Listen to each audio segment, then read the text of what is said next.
jiyan bi pirsan pêş dikeve, bi rexne û nirxandinên pêş dikeve. Divê em ji pirsan net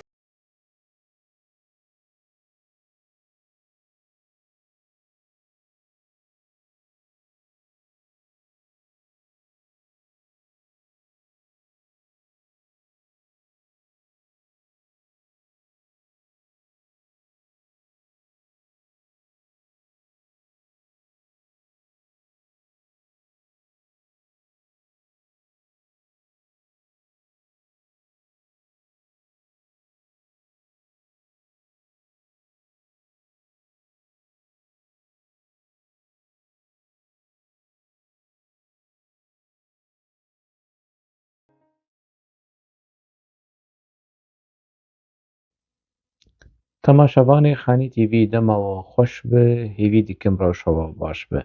Îro 28 Adarê ye, piştî hefteyekî hûn ê li vê xelekê temaşe bikin. Me hewl da di vê xelekê de hinek mijarên girîng ez bînim pêşberî we. Rewşa PKK li gorî daxuyaniyên berpirsê wê û hinek mijarê din ku pê ve girêdayî bînin pêşberî we lê berî em dest bi vê xelekê bikin, fincana qehwa xwe hazir kin ji bo ku li gel hev em şîroveyê xwe jî bikin û qehwa xwe jî bixwin. Di navbera 21 Adarê de û 28 Adarê PKK navê kiriye Hefteya Qehremanî ye. Di roja şehîdbûna Mazlûm Dogan û şehîdbûna Masûm Xurxemaz Hagît di vê hefteyê de di navbera yanî van her du roja de wekî Hefteya Qehremanî her sal ji xwe salvegerê PKK pirin yanî. Lê balkêş di vê salvegera hanê de di vê hefteya hanê de ne serokê PKK Cemîl Bayîk, serokê PKK ê berê Murad Karayîlan derket û axaftinekî kir. Min li axaftina wî guhdar kir. Yanî qederê ku axivî tiştek tê diaxivî min lê guhdar kir kavca mir çi nû li cemî heye ji me re biaxive, ji gelê Kurd re biaxive. Mi dît ku nûyê Murad Karayîlan û PKK kevneşopiya PKK ye. PKK dîsa vedgere ew çîroka berê, duruşmeyên berê, xapandinên berê, derewên berê ku wekî tevgerekî rêzgariyê xwe dide diyar kirin, wekî tevgerekî ku Kurdistanê dixwaze xwe ji raya giştî re dide diyar kirin û pir behsa şehîda dikin. Pir behsa şehîda dikin. Di vê axaftina hanê de ji Mazlûm Dogan bigire û heta şehîdên Cindêrisê êvê dawiyê, heta ew her du ew helîkopterê Qasedê ê PKK yan jî ê yenekê niha ne zelal e. Hinek dibêjin ê Fransiya bûn dabûn yenekê, yenekê jî dabû PKK û bi vî rengî ye. Mijara me ne ev e.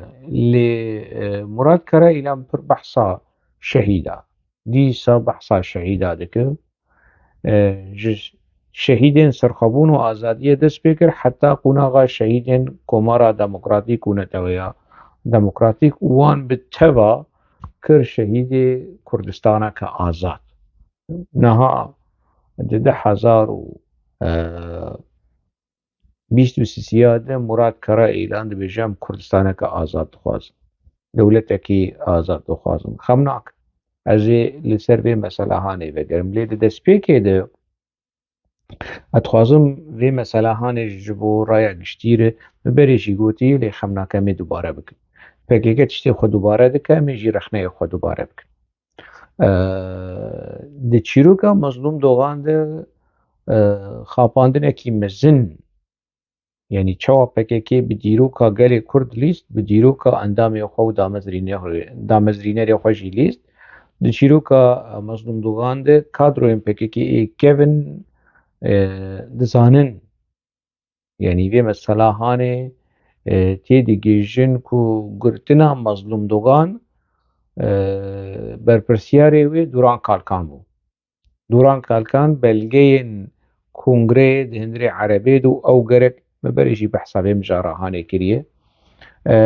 Gerek hişyarî bidana Erebeya li pişt wî tê ku Mazlûm Dogan û havalê wî tê de derbas dibe û yanî polîsên trafîkê wan sekinîn û Erebeya wan teftîş dike dibînin kelûpelê siyasî wê kongê civînên rêxistinê tê denin wan destdatî li ser wan dişînin zindanê. Di revandina Mazlûm Dogan jî de dîsa hewldan û planên ku Mazlûm Dogan ji zindanê derxînin birevînin berpirsyarê wê berpirsyarê plana revandina Mazlûm Dogan dîsa Duran Kalkan bû û ev plan têk çû. Rêxistin ti hesab ji Duran Kalkan Ebas ne wê çaxê û ne niha ti hesab jê nehatî xwestin tersî vê meselê yanî Duran Kalkan heta niha cihê biryarê ye û bi çarenûsa PKK û bi çarenûsa gelê Kurd rêya PKK de dilîze. Ev mijar yanî mijara têkçûyîna plana revandina Mazlûm Dogan ji zindana Diyarbekirê hişt ku Camêr biryara xwe bikûş dewîl jiyana xwe bîne û di belgeyên PKK'ê kevin de belgeyên PKK'ê kevin baş diyar e ku Mazlûm Dogan xwedar nekiriye û ne di bîst û yekiya yanî çîroka bîst û yekiya ez li gorî belgeyên PKK li gorî serxwebûn li gorî pirtûka berxwedan jiyan e ku belgeyên zindanê û mehkemê civan dibûn û name û hemû foto wekî pirtûkekî PKK belav kir wergeran zimanê Erebî jî hat bi çapkirin û belavkirin di salên heşteyî de wekî rêklam û propagandaya rêxistinê di wan belgeyan de eşkere û zelal dibe ku Mazlûm Dogan ne ku xwe şewitandî Mazlûm Dogan xwe dar dekirî lê PKK bi çîrok û dîroka vî Camêrê han vî şehîdê han helbet qehremanek e yanî û yekî ku li hemberî dozgerê Tirk raweste û bêje ez neapoçîme em neapoçîne em Partiya Karkerê Kurdistan in em ne girêdayê şexsekî ne dozekî me heye fikrekî me heye stratîjiyekî me heye stratîjiya me serxwebûn û azadî ye negot Mazlûm Dogan li pêşberî dozger ne ew ne Kemal Pîr xwe Tirk e yanî Kemal Pîr li hemberî dozger negot bavê min û ciya min Tirk e wekî Ocalan got pîrka min Tirk e yanî negot evê meselehanê behs jî nekirin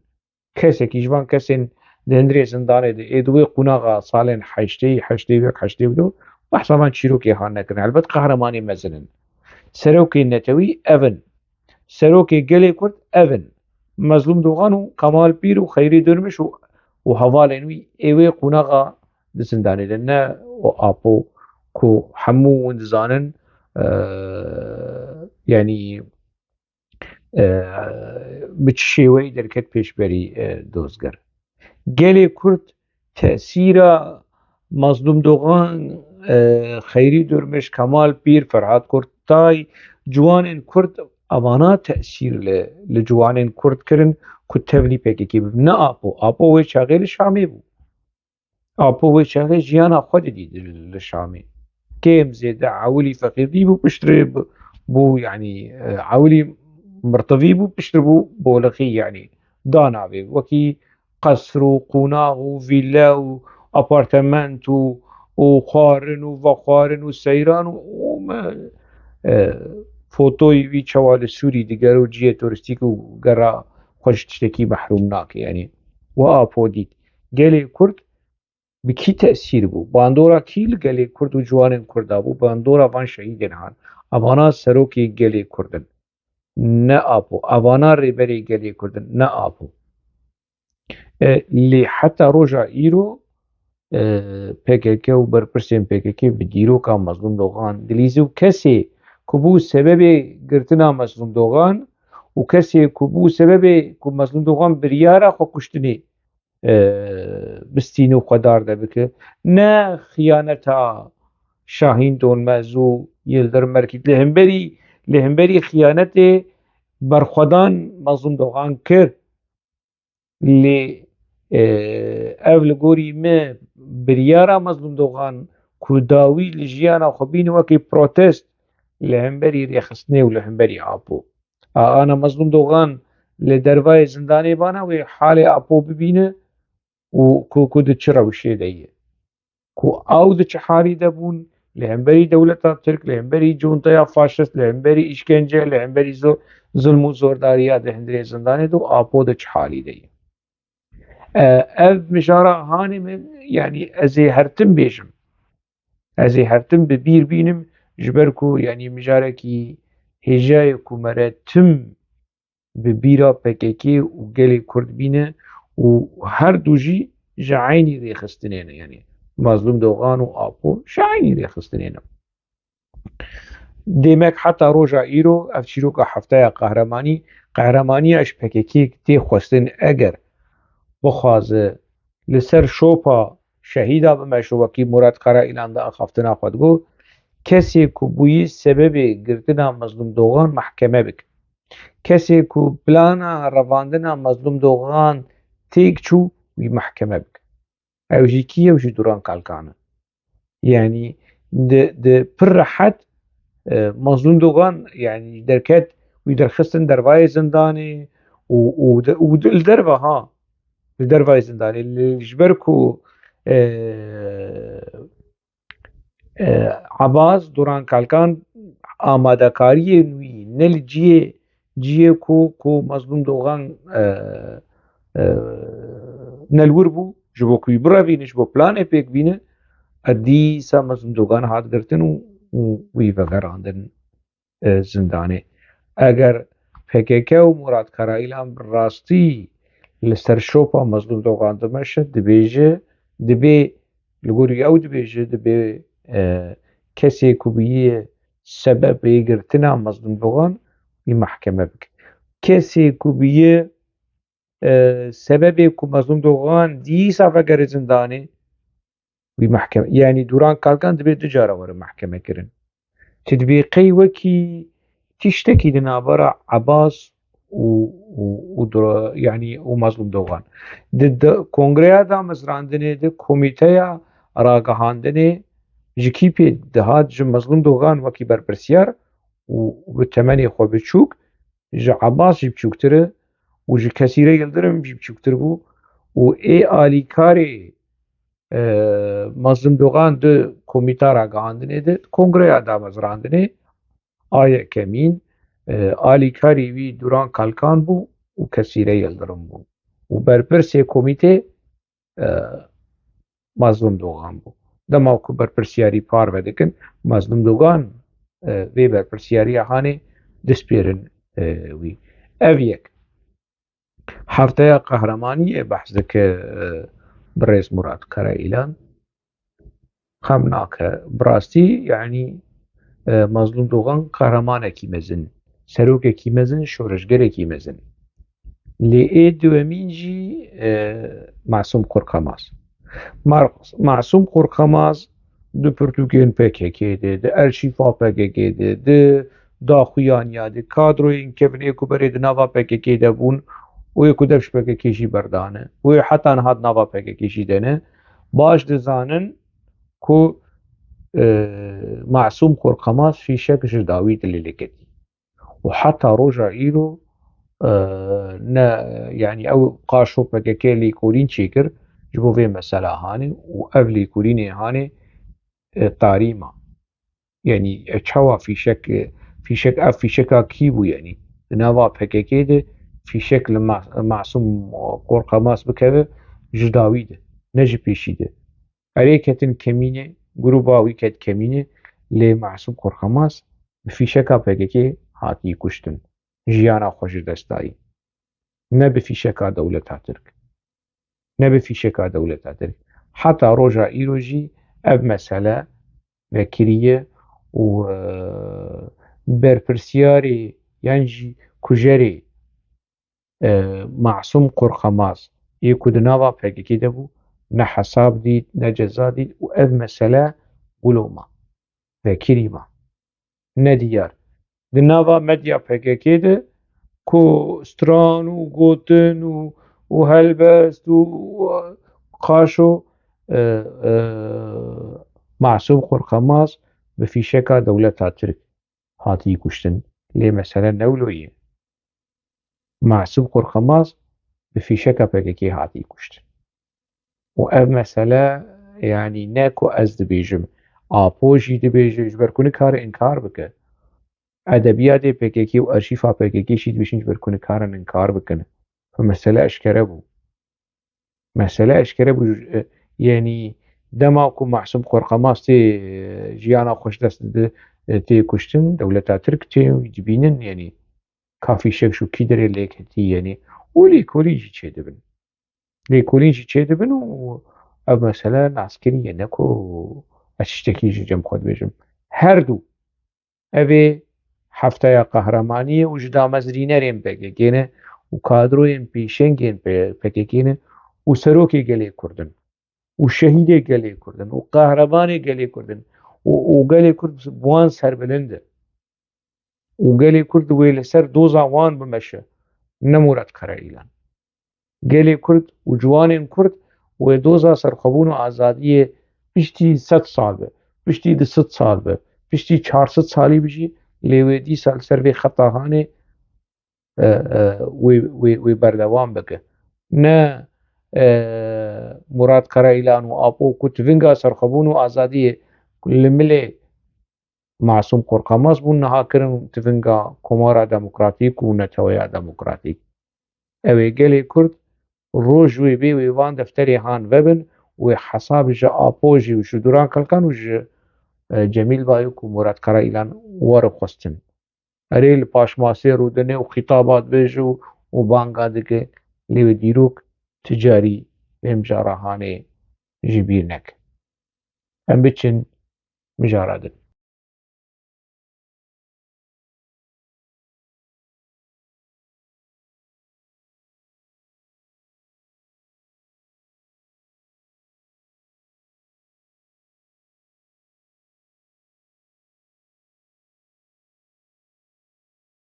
والسروي أساسي أم روح الشهيدان تبعي هر 4 بارتي كردستان شاد بكن و كردستان كآزاد آوا بكن تشت جماعت قاسم باید دا خفتنا خود برز مراد قرائیلان ببیجه بحثا پر بحثا شهيد هذاك وكوا ليغو هدار كر وبحثا رزقارية دك وبحثا كردستان كي آزاد كنا تشيرو كي بري يعني درشمين كو مولو بك كناسكر مولو بك كناسكر باشه نها جه سالا 10,000 وحتى 10,022 23 حتى بريا خفتنا بريس كرائيلان بكيكت تقول كمارا ديمقراطيك وخوليسريا ديمقراطيك ونتويا ديمقراطيك وترشكا ديمقراطيك وصافار وبرنجو بيوازي ديمقراطيك اسلاما ديمقراطيك وحمو تشتين ديمقراطيك باشه اف كوناغا 22 سال هم چبكين بي و جمال هوال جمال کجبو کردستان سربخو و آزاد قومتان بو شرکر مر يعني وی مرن کار انکار بک جمعه بيتر جمال دوار الشر خودی کده دوران کالکان بيتر جمال دوارێ شەرد خودی کەدە و دوارێ خیتابێ و گەرمکردنا هەستên مرۆڤان ئەو دیوارê هانê de pispor e Kurdiya wî ji awan çêtir e yenî ji a Apoşî çêtir e Kurdiya Cemal ji a Apoşî çêtir e axaftinê wî bi Kurdî wa dîsaş mirvet gerine eynî çîrokê berê ji evan salê derbas bû em çi bikin pê baş e ez bersiv nadim ka em bihêlin bere Cemal bersiva Cemal bide em li Cemal guhdar bikin Cemalê ê 2013-14 em li wî guhdar bikin bê çi li ser dewleta netewî dibêje û em dîsa vegerin li ser Cemalê 2023 biaxivin 2002 da fes kir PKK xwe 2004 da nû ava kir yani PKK nû ji bo desthilatê ava nebiye em wekî tevger astî giştekî ew e yani ku lê devlet hebe li wir azadî û demokrasiya temam nabe ji bona we yekê di fikir û ramanên me da devlet wisa dî tarî bû yani berê me digot bira Kurd jî heqê xwe heye dewlet bê rast e heqê xwe heye ama Kurd bi dewlet bê dîsa Kurd azad nabe wedît niha dibêje di me jî vê vîdeo hanê bi kar anîye dibêje mafê Kurdayî Kurd xwedî dewlet bin lê Kurd eger dewleta wan jî çê bibe azad nabin êrê Kurd bê dewlet bin jî azad nabin Kurd bê dewlet bin jî azad nabin baş e Kurd bibin xwedî dewlet û azadiya xwe bi dest nexînin we ji bo çi dirûjmeya Kurdistana serbixwe û azad û yek bûyî hilda lêborîna xwe ji gel bixwazin bêjin em şaş bin niha me berî jî behs kiriye ku kiçî gerantiyê heyî PKK vegere dîsa dirûjmeyên berê çîrok û berê çîrokê berê û tas û hemama berê ava hêdî hêdî vedgere de baş e dîsa ji gel rêborîna xwe bixwazin bêjin wela neteweya demokratîk û komara demokratîk derewekî mezin bû xapandinekî mezin bû em şaş bin em lêborîna xwe ji gelê Kurd dixwazin vê bikin na em vê jî nakin em çi bêjin em gelê Kurd bişînin milkê me yê em ê bişînin şer em ê bişînin aştiyê em ê bişînin çiyê em ê bişînin PKK bî mintiqê hanê kar dikin gelê Kurd ser navê wê tapokirî çê nabe kes bimire bijî bi vî mintiqê hanê nêzîkî vê mesela ti carî ji gel lêborî nexwistiye PKK li ser şaştiyê xwe biçûk bi mezin be ti carî lêborîn hemberî gelê Kurd ne Apo ne PKK tiştek lêborîn di kultura PKK de tune lêborîn li beramberî dîrokê beramberî gelê Kurd tune tirsî vê wê bi dîroka gelê Kurd bilîzin bi çaranûsa gelê Kurd bilîzin bi rojeva gelê Kurd yani roja wî ya niha rewşa niha jî pê dilîzin û bi dîrokê jî pê lîstine û ji xwe bi çaranûs û dahatû paşeroja gelê Kurd jî dilîzin baş e em bi çi mintiqî em karibin bersiva ev nakokiya navbera Murad Karaîlan û Murad Karaîlan bere ew ji xwe li hev bikin û ev şizofreniya ku di navbera wan de heye piçekî yanî vê problema hanê ji xwe re çareser bikin problema nakokiyên ku nemazanin yani hûn çi dixwazin hûn çi Kurdistana azad Kurdistana serbixwe hûn çi dixwazin birê me mamoste serfermandarê hêja birêz Murad Karaîlan Hemal Cemal ti û tevgera te win niha ne tevgerekî rizgariya netewî ne armancên we daxwazên we نه تفگرا رزگاریا نتوی ناوی تفگرا رزگاریا نتوی برپرسیاری تفگرا رزگاریا نتوی گلکی گران لسروا بره بلکی لینها نا تا علاقه کمارا دموکراتیک و نتویا دموکراتیک و افتشتين ديمقراطيك بتفجرها رزقاريا نتوي تنا بري متعطي تنا خب كيدك بري از 14 سالي بوم ما امزارو بون ما بير ندبر جوان الوقت ما حتى روجا ايرو ون السروان كاردكن وان مخابين بشر ما خواند مديد ام جريان ام شون هاتن اما بورجي ما دناو ود دوري وجي ما ديمان ديد مديد ام حالي دبون ام خافاندني دبون ليه يعني حتى يبقى في منطقة هاني نهابه يعني وين قيك مروفك وجوانك 5 سال 4 سال 10 سال 20 سال ورا خافاندنا شي دبه حتى انا هاكس نحن دناوا بككيده علي قربن دوست بن نفيسكارن روشنبيرن ببككياتن خافاندن جوان هيكو بككي تشتكي قلكي راسته وافكسين كن رخنا البككي ديكن حمودش منن احنا كس حنا خديه في منطقة هانين وخديه في مجيء هانين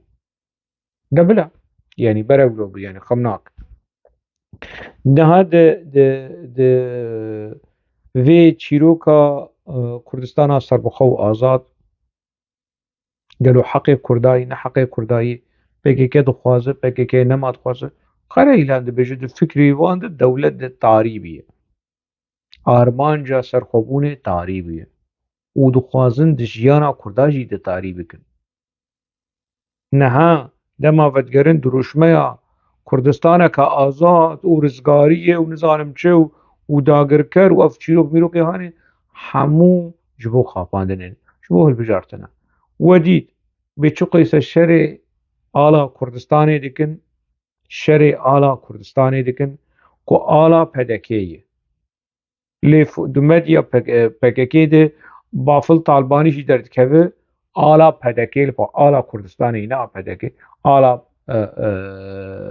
کردستانی لپشتوی کسکش خونه برسی یا بافل طالبانی حوالی و چما آلا پدکی اگر آلا پدکی چما آلا پدکی ده پاش خواه پشت خواه جبر چه لنوروز فرانکفورت مهنه کوینه دیدن یعنی وینه نوروز فرانکفورت آلا کردستانی تیده پر ده هاتو بهلدان پر هاتو بهلدان ایدی او آلا کشره ویدکن نها پکیگه که هشتوی مرحله هانی گونه ببینن اوی رابن را خوبکن باوی وی آلا هانی و بیش نا آب پدکی شو آمیه ام خودیه وینه آلا کردستانی ما دسبیکا ما کردستان بو کردستان ناوی روشنامه همه سرخوابونه ام خودیه سرخوابونه نه پکیگه ولو بکن وی گلی هانی بخابینه اف گلی جی فقير يعني قال يكون براسي قال لك ربنا نمازان يعني ويشبكه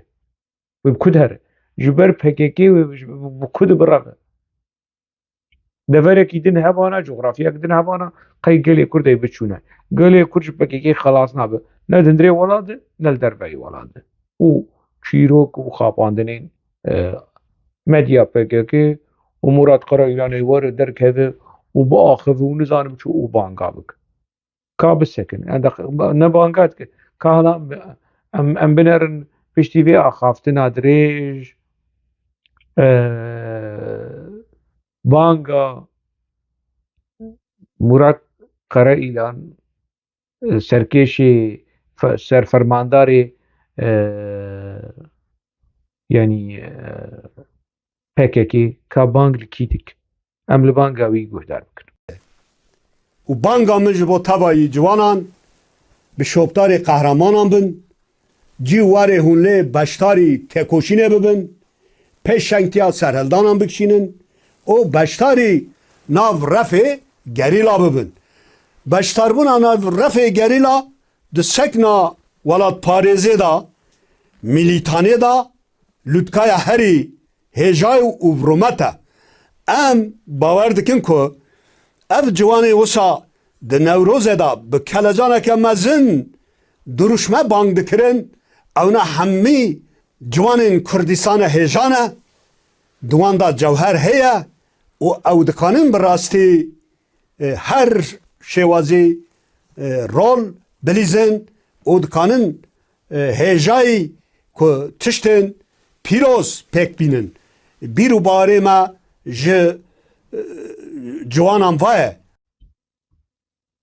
PKK وادی سبانگ لجوانا دکه و تبلی گریلا ببین و تبلی بونا گریلا نزانم نقطه هری برومته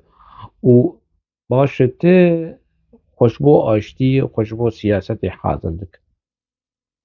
اف چه پرکرنا گریلایه جبو چت پر یعنی ت گریلا تخوازه زیده به و جوانین کرداج مکتبی وانج دبستانین وانج انیورسیتی وان قطب که و تبلی ورن لتنشتا چل تنشتا نل تنشتا جمال و جمعاروني نا ورن بفن ایزنگه مقام برز جمال و برز جمعه مراد كرائلان و جميل بايك و دوران كالقان جيدنا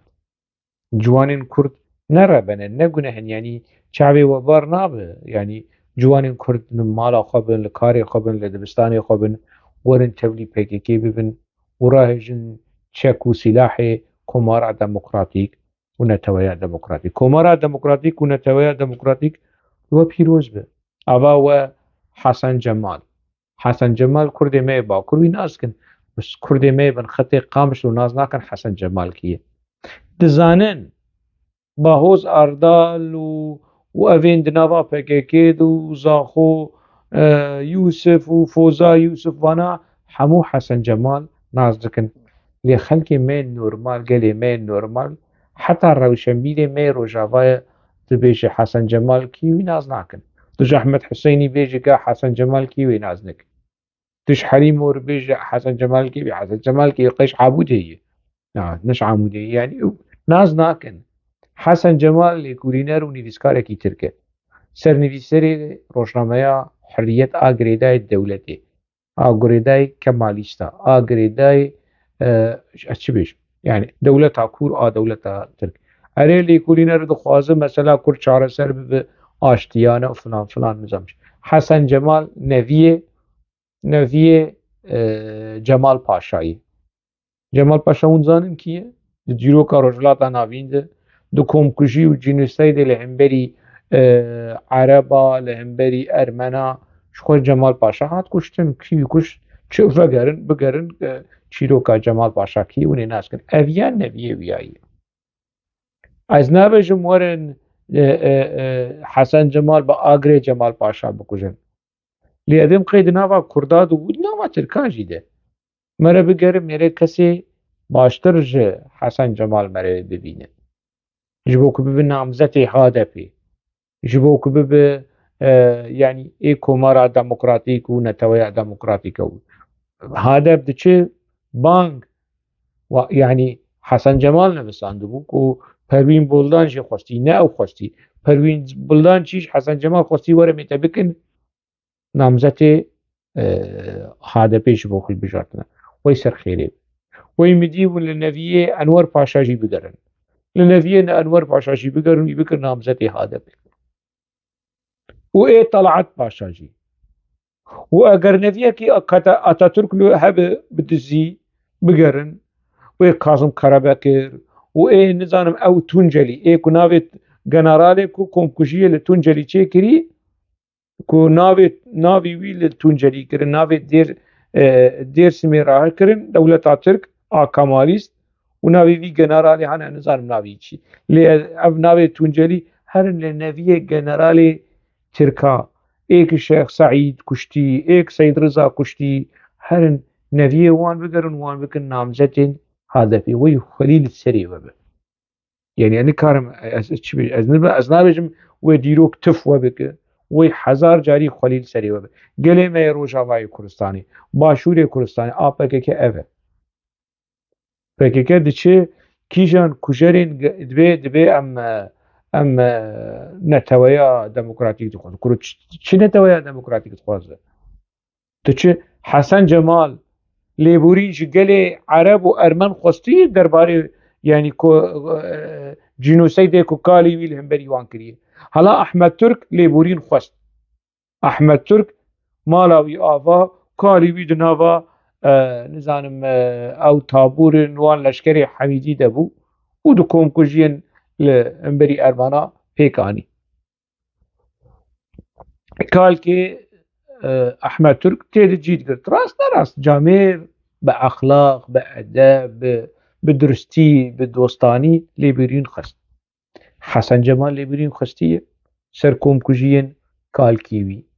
تشتێک و کالکیوی کردی جینایەتێن کالکیوی کردی لە هەمبەری گەلا گەلێ ئەرمەنی گەلێ عەرەب ئەنتەلێکتۆلێ عەرەب لە لبنانێ لە بەیروتێ لە شامێ دە شەشێ گولانێ دە 1916 وان دار دەکرد وان کوشت وشخۆر لە پەنجەرێ شخۆر وان دەنەری جەمال پاشا و بە خۆدەیەکن گرێگرێن هادەپێ هەرن بگەرن کیژانیەکی گەنی شەزایی تەمەل فەدایی تەمەل شەزایی تەمەل باکووری دزانن کیە لێ خەلکێ مەیە بنخەتێ نزانن ئەف ڕەبەنێ مەیە بنخەتێ کۆ بپەکەکی هاتن خاپاندن نزانن شەزایی تەمەل فەدایی تەمەل کیە ئەو ژی یعنی عسکەرێک دەولەتا ترک دە ئارتشا دەولەتا ترک وەزیفەدار بوو سوبای بوو ئاز سوبای بوو سەرباز بوو بن سەرباز بوو کا کۆتی نەفەر بوو کاچ بوو ئەم ئارتێشا ترکوی ئاوێت شەزایی تەمەل ئاوێت جبەر چێ پەروین بڵدان چما دەولەتا ترک شەزایی تەمەل ئارتێشێ ئاوێت ئارتێشا ترک شەزایی تەمەل ئاوێت هادەب گوت وەرە وەیتم خێر و خۆشی هاتی کا وەرە هەمبێزا گەرم و نەرم هادەپێ ji bo wek şezayî temel şezayî temel hat avêtin ji ber ku homoseksüel bû ja ev şezayî temel fedayî temel nizanim şê îşê me jê tune yani qusûrê negirin camêr û qûnawiyê serbest e didikî çi dikipê çawa dike şê kesî jê tune ye ew azad e lêviya were bibe berpirsê hadepê û bibe parlamenter yani ana Mazlum Doğan û Kemal Pîr û Xeyrî Dürmiş û Akif Yılmaz û Elî Çîçek û Mehmûd Zengîn û Masûm Qurqemaz ji gorê rabin û bi hev re li vî dîmenê hanê bibînin wê çi bêjin yani jiyana xwe ji dest dan xwe kirin qurbanê vê dozahanê ji bo şezayî temel were bibe nûnerê gelê Kurd bibe parlamenterê gelê Kurd yekî wekî şezayî temel hûn bikin parlamenter yekî wekî Hesen Cemal bikin a PKK ev ha Murat Karaylan rûniştiye û ji mir sûretê şehîda jî danî tenişta xwe û nizanim çi û apo jî ehûl û diranê apo derketî fotoya apo şîdanî paş xwe û bang li ciwana dike werin tevlî refê gerîla bibin ji bo şezayî temel bibe parlamenterê Kurda ji bo Hesen Cemal bibe parlamenterê Kurda ev e dibête çima rex nedike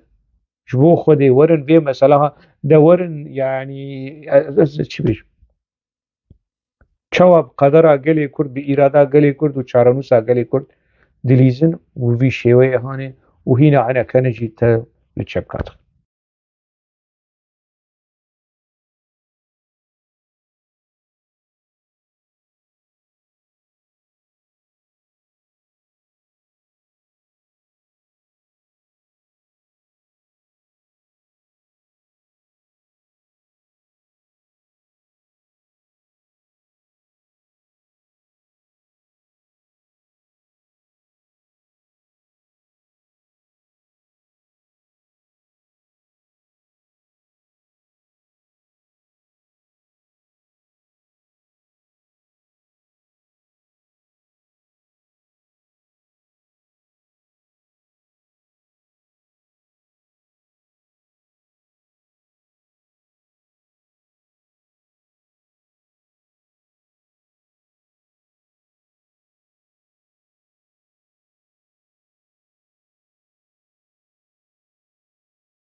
دمديا PKK يعني ev çend salı nesekniye. Êdîşîn li hemberî pedekêr, êdîşîn li hemberî malbata Barzanî, bi nemala Barzanî neseknî û ew ê nesekine. PKK dema pesnê malbata Barzanî bide gelê Kurd guhdar bikin. PKK eger pesnê malbata Barzanî da naz bikin ku malbata Barzanî şaştiyên gelekî mezin kiriye. Şaştiyên gelekî mezin û xeteriyekî heye li meydan. Ne mesele yekîtiya Kurda ku Kurd gihaştin ev na PKK pesnê kî bide? Pesnê Talbanî niha dide naz bikin ku malbata Talbanî ji rê derketin û çûne.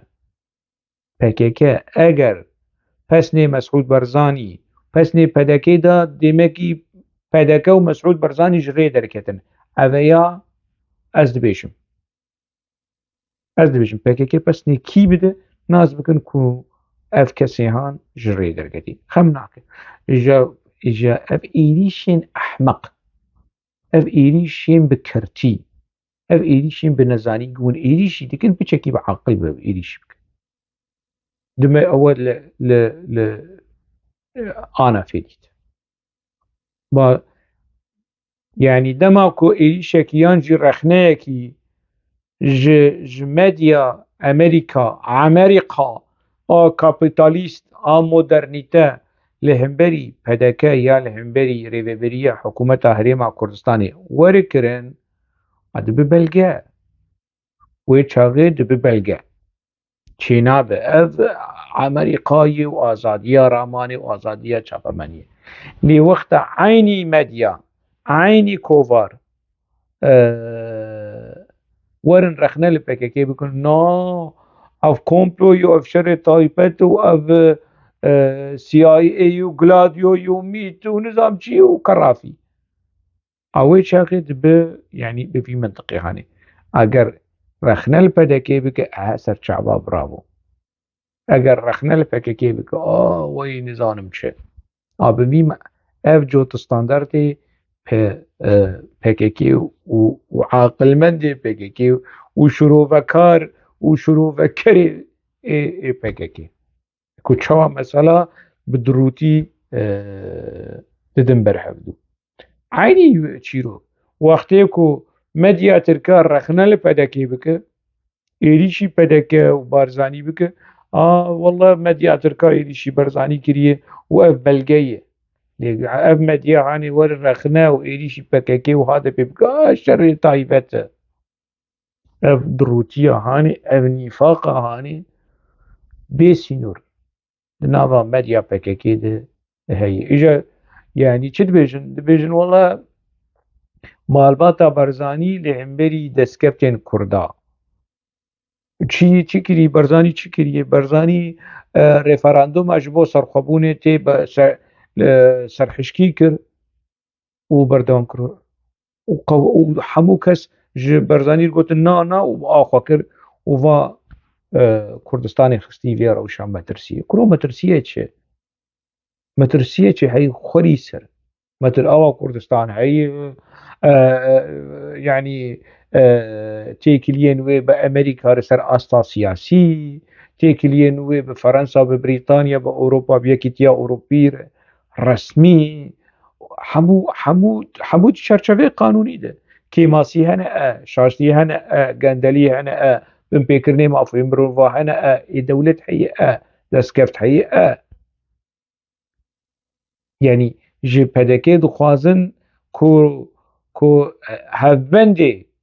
PKK Yekîtî Niştiman Kerkûkê firot wê PDK bikin berpirsiyar. Çi wala di referandumê de israr bû kurwerî di referanduma serxwebûna Kurdistanê israr bû. Hûn diçin vê dibînin. Hûn çima nabînin bêbextî û xiyanetiya yenekê û firotina yenekê bi heşda şeعبî re? Hûn çima xwe nabînin ku têkiliyê we bi behsa Iraqê li ser dema Sedam Husên bi belge eşkere. Eşkere hîna ji salê notî. Ji salê notî û notî yekê hûn ajanê istixbaratê Sedam Husên bûn. PKK. Hûn vê nabînin. Hûn wallah çi ye تێکیلی سەدام حسێن ڕدانیش بۆ وەرن هەولێرێ داگرکرد بن هاتن هەولێرێ ji Îranê û ji yekîtî niştiman da paqijkirin şaş neşaş di nav xwe de di nav xwe de bûn problemê xwe çareser kirin plan çêkirin li hev hatin rûpelên kevin danîn li paş xwe hûnê herin û werin behsa vê meselanê ya hûn naxivin qebhet ê ku we kirî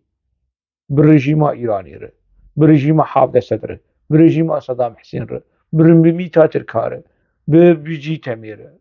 nayê gotin naxivin serkesî naxivin win yanî di nava kar û warê rejiyê de hatinê yanî gevizîne ser xelkê naxivin yanî Mesûd Barzanî çi kirî Mesûd Barzanî gotî ez nepoşman im û israr kir û berdewam kir û referandum bi ser ket hêzên navnetewî li hemberî derketin ev komploya navnetewî bû ev ku me re karibe ji komploya navnetewî li hemberî biryara serxwebûna Kurdistanê ev e na li hemberî Apo na li hemberî ku we me gêş kiriye pê Mesûd Barzanî got ez poşman im na got wela ez lêborînê ji dayîkên kuştiyên Iraqê dixwazim na lêborîn ji gelê Kurd xwest ji ber serê navxweyî Mesûd Barzanî lêborîn ji gelê Kurd xwest ji ber qurbaniyên şerên navxweyî ê di navbera Yekîtî û partî de PKK û partî de ev in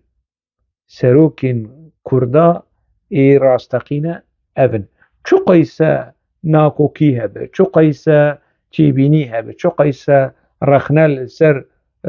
Kak Mesûd Barzanî hebe lê di rojên teng de mêrik xwedî helwest e mêrik xwedî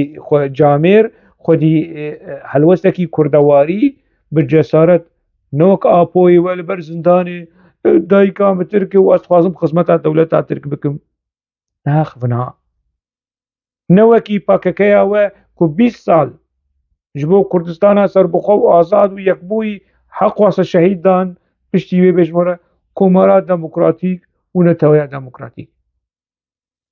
Mesûd Barzanî heta roja îro jî dibêje Kurdistana serbixwe û azad ne wekî Murad Qereîlan bêje wela dewlet tarî bû wana dibêje wela Kurdistanekî azad û rizgarî ye ne wekî weyî win dibe û naxivin yanî ne li ser Mesûd Barzanî li ser xêrî wî rewşa we bin we neşil e ya bin we kirafî ye ja neçin kevirê xwe navêjin xelkê û ja kevira jî davêjin ji xwe bawer jî dikin ku wela destkeftên Herêma Kurdistanê xistî xeteriyê ji ber çîroka referandumê û binemala Barzanî ez dexîlê binebana Abdullah Öcalan bim ka hala bikolim binemala Abdullah Öcalan çi dibin wê de yî ji bo Kurd û kurdewariyê çi kiriye kam bikolin ji berî Apo em Apo wekî serokekî Kurda bihesibim lê berî Apo binemala Abdullah Öcalan ji bo kurdayetiyê çi kiriye naxivin behsa binemala nekin behsa eşîra nekin behsa nizanim kesên ku xwedî ket di dîroka Kurd û Kurdistanê de heye nekin yanî hûn bi van kevirê hanê li ser û çavê xwe dixin hûn deriyên rexneya pêşiya xwe vedikin yani di hedê xwe de bin û eger we rexne jî kir bi exlaq û bi üslûb û bi belge û bi mentiq rexne bikin lê hêçi vala ye yani heta sibê ez bêjim vala ye PKK wê bimîne ev ji ber ku asl û feslê PKKyê wilo ye ser xapandinê ser derewa ser bêbextiyê hatiye avakirin heyfa heq wase şehîd heyfa heq wase qurbanî heq wase ked ku yanî ev rêxistina hanê pê lîst û yanî xist anî vê rewşa hanê anî vê qunaxa hanê heta xelekekî din di nava xêr û xweşiyê de bimînin